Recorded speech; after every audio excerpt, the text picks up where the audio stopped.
I've done a number of series on timing. I was in Keke one day and another episode just popped up, or a continuity episode just popped up in my head. That's what I'm here to share.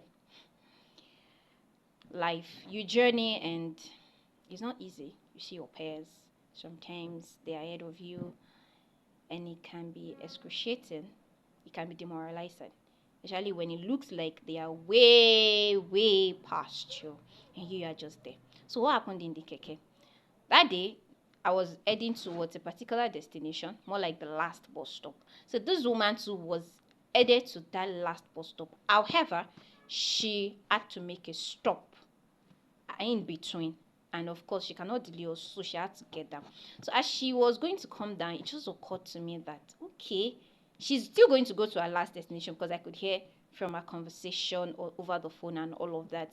She was still going to that last bus stop, because what she needed to get to that last bus stop she needs to have this stopover and get delayed before she gets to the last bus stop that she's at, which is her destination. If she decides to not do the stopover and just head straight to the last bus stop, it's going to be a futile journey. It's not going to be worth it.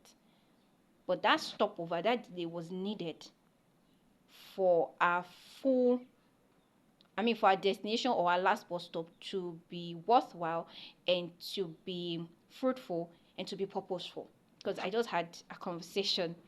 I wasn't trying to gossip, but these are places we can learn, or let me say how I get my inspiration.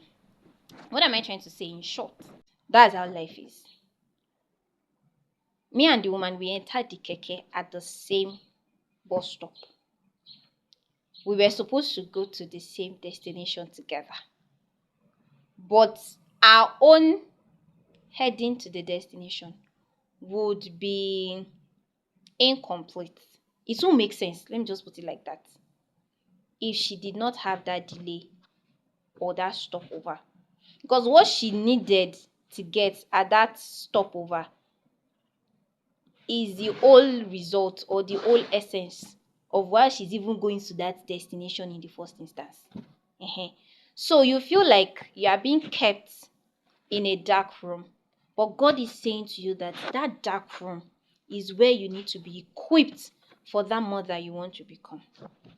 You're feeling like, why am I below the ladder? Why am I learning to do the menial things now?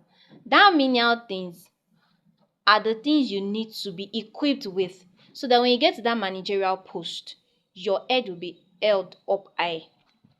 So don't question whatever stopover you have. They are very, very important to your destination. Just regard it as, if you do not have this stopover, then there is no point for you journeying to the destination. That's just how, because I had the woman's conversation. So the people she was going to meet, or the person she was going to meet at the last bus stop or the destination, what she wanted to stop over to buy, that's what they want. So if she says, no, I don't want people to leave me behind, oh, the keke that I enter is the one that will carry me there last, oh, and she does not have the stopover. When she gets there, people ask her, in Koto Lorada, where you went, what you went to buy, what, so why did you come here? So she will have to begin again. So if you are with the Lord, you can retake classes, you can retake courses. So just calm down, cool down, stay there, so that when you get to God and He's asking purpose from you, you will not be like, God, I didn't want to miss out. God, I didn't want to be delayed. God, I wanted to catch up.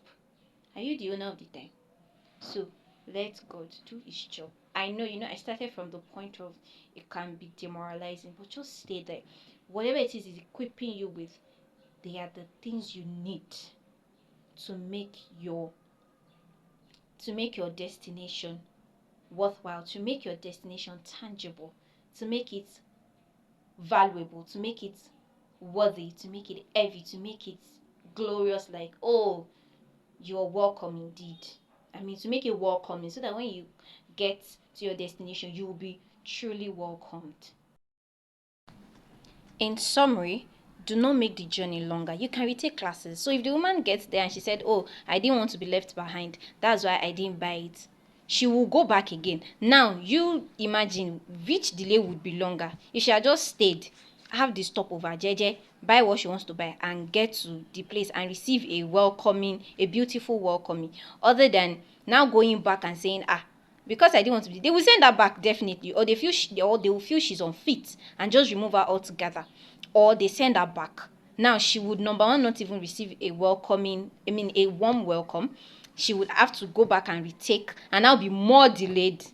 I can't imagine. So it's just best to stay. It's best to stay under the mighty hand of God, because in due time is that same hand exalts.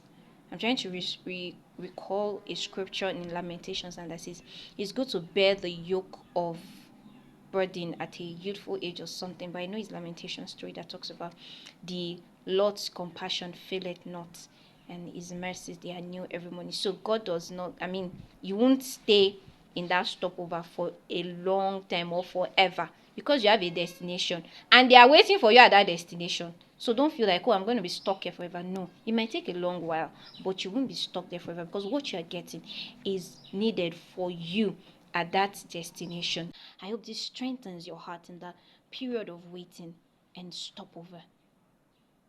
And can I submit to you that the one who is leading this journey is faithful, and is the one who brings to flourish and finish. You just don't take your hand out of his, and he's sure going to lead you to a place of enlarged place of rest by the water brooks. Oluwa mu wa dele ìlérí, a máa láyọ̀, and it shall last. God bless you.